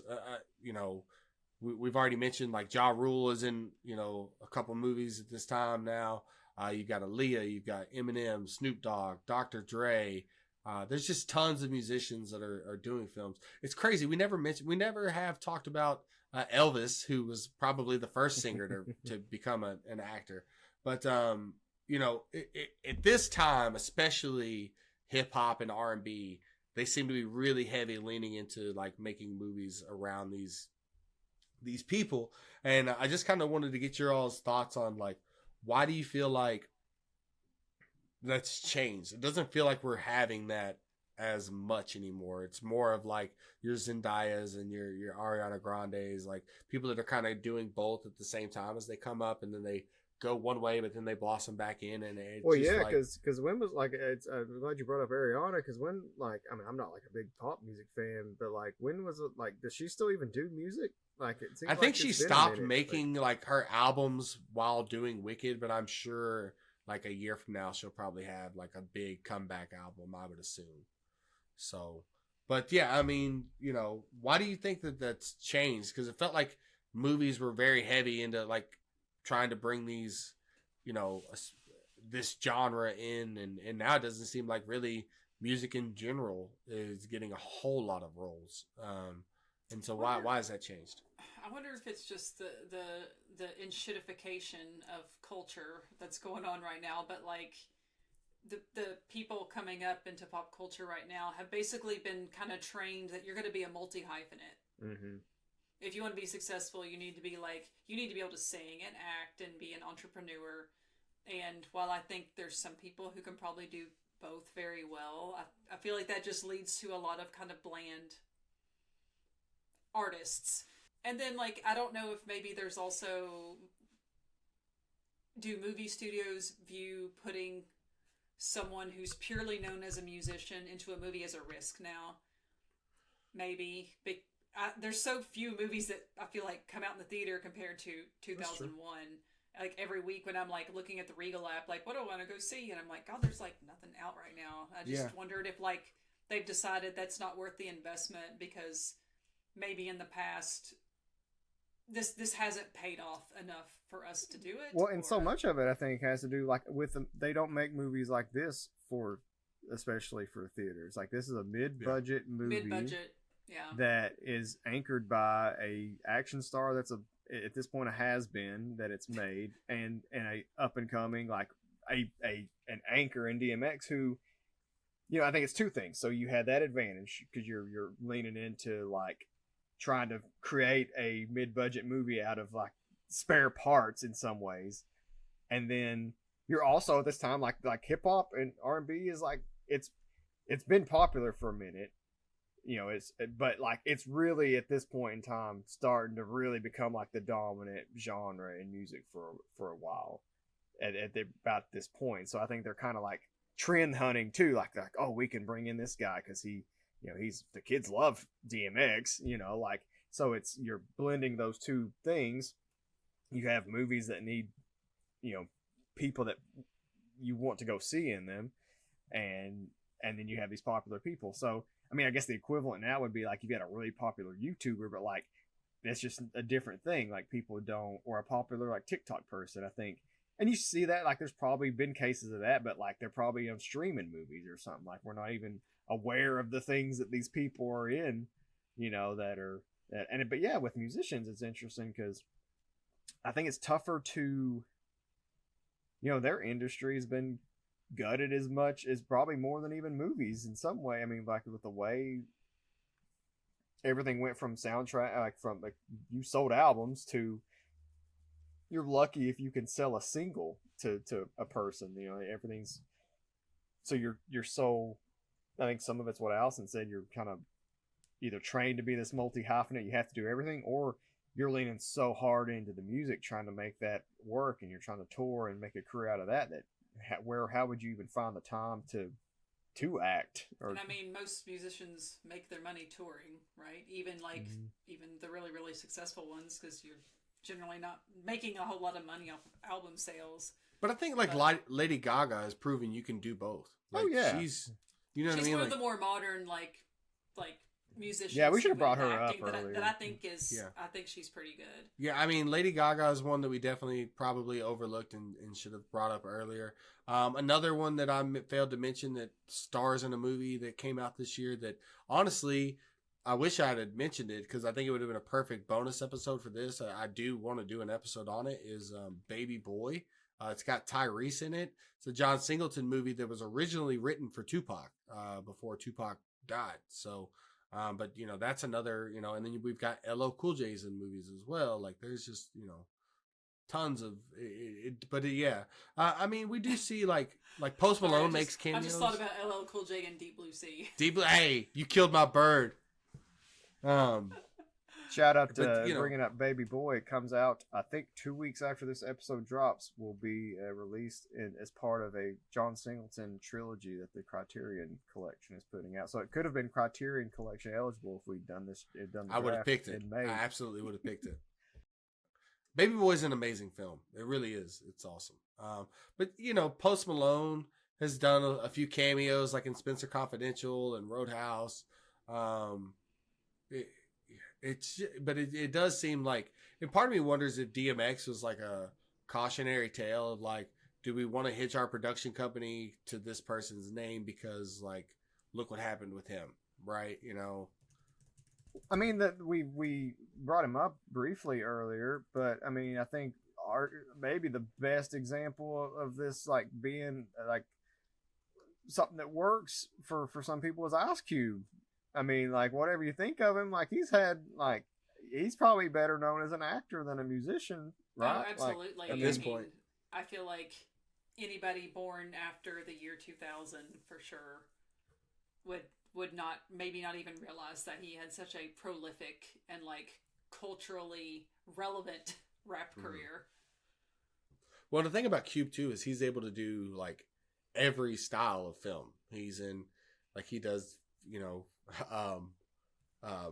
space odyssey westerns, you know, like action movies in a sense of Ghost of Mars, but he's in comedies like Ride Along, he's in action movies like Triple X, he's in horror movies, like he's in everything.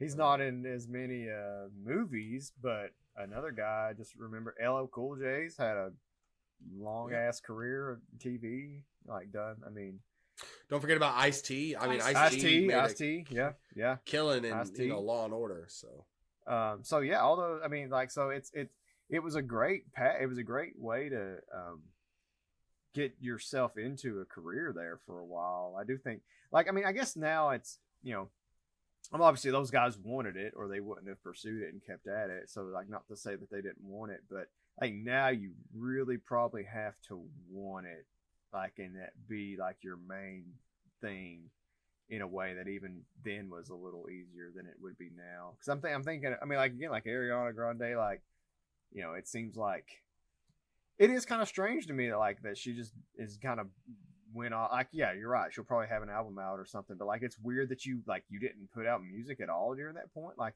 I'm sure it was like a lot of time intensive stuff, but like, it's still weird. Like if Taylor Swift wasn't like, if Taylor Swift decided she was going to go be in a movie, and I think she's been in a couple movies, but like, did she never stop making music during any of that point? Like she's fucking cranking out albums like it's, you know, she's baking cookies over there, like, and just can't stop, like, you know. So yeah, but she's making like concert movies versus like right, yeah, she's they leveraged. split Wicked into 2 parts, and like the promotional cycle for both. I can see how she would probably be too busy to like be able to like fully record and release an album like within the past couple of years, given all of probably her duties that she would have to do for Wicked.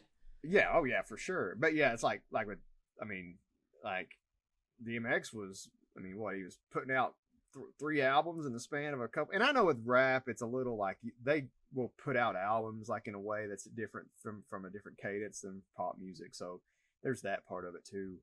I'm sure there's a lot of people out there that I mean, again, I'm like so out of sync. Like, the only pop artists I have even could tell you any of their songs and sing them would be Sabrina Carpenter's, because my wife and son love listening to her. So and she's another. She was like an act. She was in that Disney Machine, and she's very funny. Like, I think she's really funny. So she would be great if she wanted to get back into the acting thing. But again, I think it's one of those things, like, it's really hard to do both when you're that kind of musician. Well, I do want to highlight real quick while we were talking about Ice-T. Ice-T is in one of my favorite guilty pleasure, like, worst movies I've ever seen. Please tell me it's Tank Girl. No.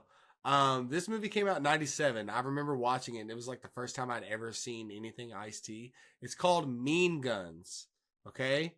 It stars Ice-T and Christopher Lambert. That's right, Lord Raiden from the Mortal Kombat movie and the Highlander films. The plot of it is 100 people who have betrayed the Syndicate are gathered in a prison opening the next day. They are giving weapons and 6 hours to kill each other.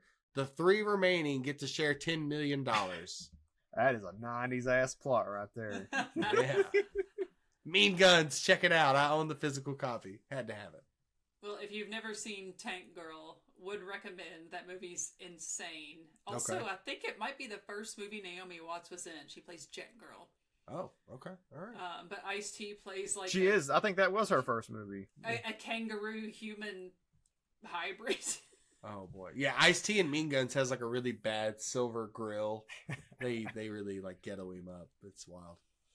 All right. I was like, I knew he said something. Somebody asked him why he did Tank Girl, and he was like, they gave me $1 million. Nice.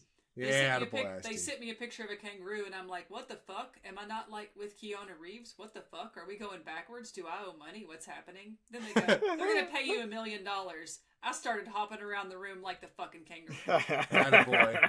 That a boy, Ice-T. Mean Guns That's was awesome. directed by Albert Pune, who, that name probably doesn't mean anything to you guys, but he was like a kind of directed a lot of those like kind of B action movies. But he was the director of the first Captain America movie that was kind of expunged from the earth, and then there's a version of it that got released that. Was that in the 80s? It was 1990 is when it was released. 1990. But they recently put out like within the last year a group got together and put together a cut of it that is like his cut, like, because I guess it was something that was meddled with a lot, but the released version got something, and apparently the his cut is like a lot better. Like, people like actually think it's really, you know, held up really good compared to like the version that got released. So Release the Pune cut, not the Snyder cut. Yeah. I think it's time to ask the main question that we're all here for. Does this movie matter?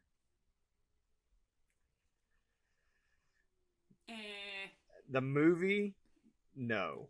Culturally, if you're thinking about grand scheme of things, no. I do think the soundtrack matters more than the movie.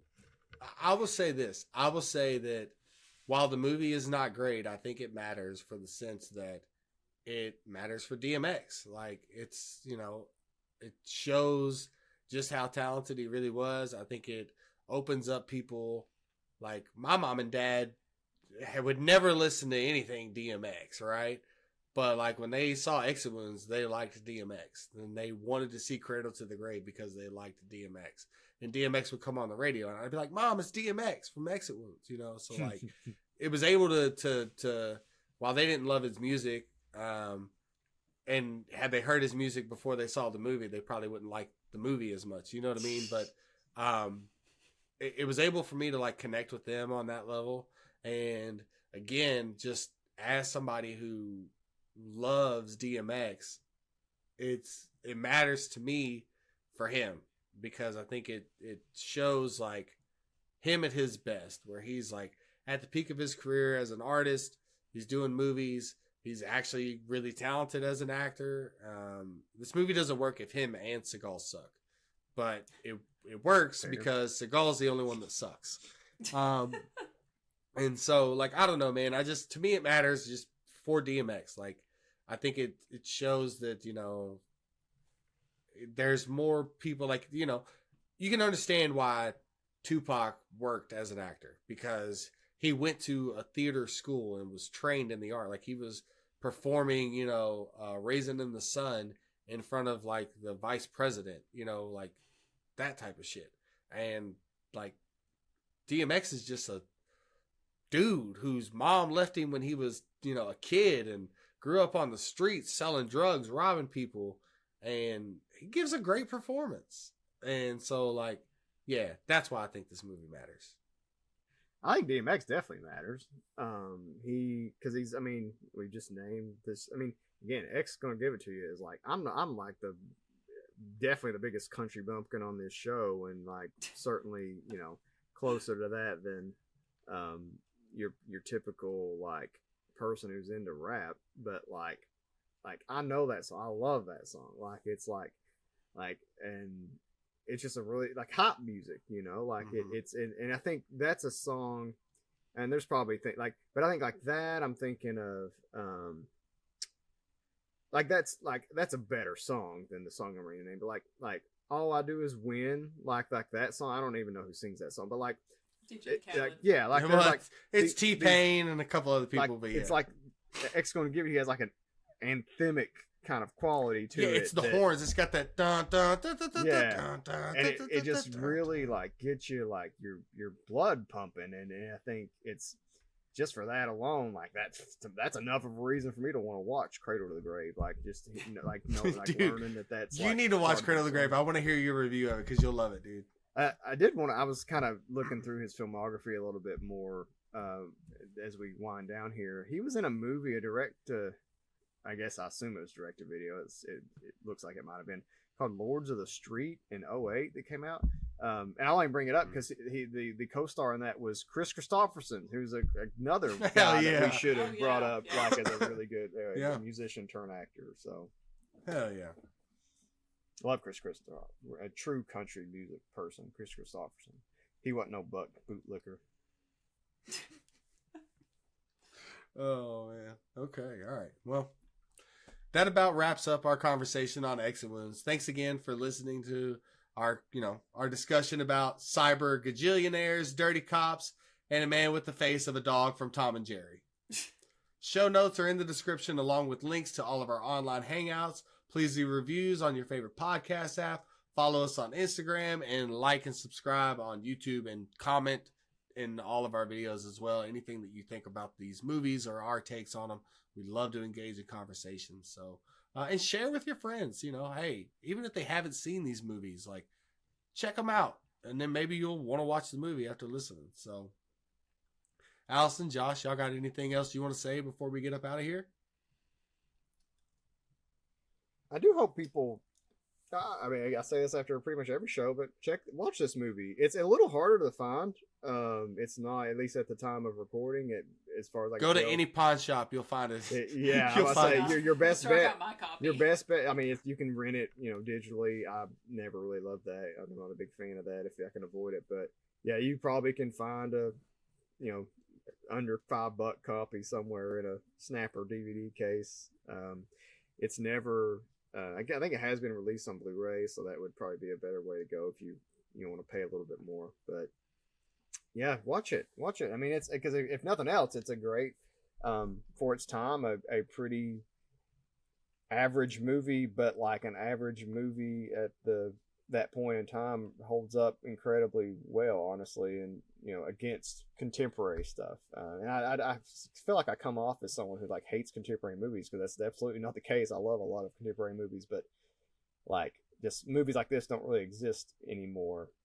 And I think it's, if for no other reason, like it's good to check it out, so you kind of see a slice of what movies were that we don't really get a taste of as much anymore. Absolutely. Yeah. So, on the next episode, Josh is going to teach us how to hack into some shit, right, Josh? Yeah. Speaking of movies, this is closer to a movie that might get made today. It's probably in the same ballpark of quality as Exit Wounds, honestly. Hey, the opening scene in that film is fun. I like it. I drafted it. It's called Swordfish. It is a funky ass movie, I guess, is the if you've seen it, there's probably one reason why you remember it. I've not seen it, and I don't even know what you're talking about. And we'll save that conversation. There's two scenes for why you remember. No, actually, I think I know both of the scenes. Yeah. We'll save that discussion for next week. It's very titillating. So. It might blow your mind. Okay. All right. I'm sorry. All right. Well, yeah. So thank you guys for listening and checking us out. I'm excited to talk about Swordfish on the next episode with you all. But yeah, that about wraps it up for us. So we'll catch you guys on the flip side next week. Till then, don't handcuff Geronimo Fat to the grill of your Dodge truck. Smell you later.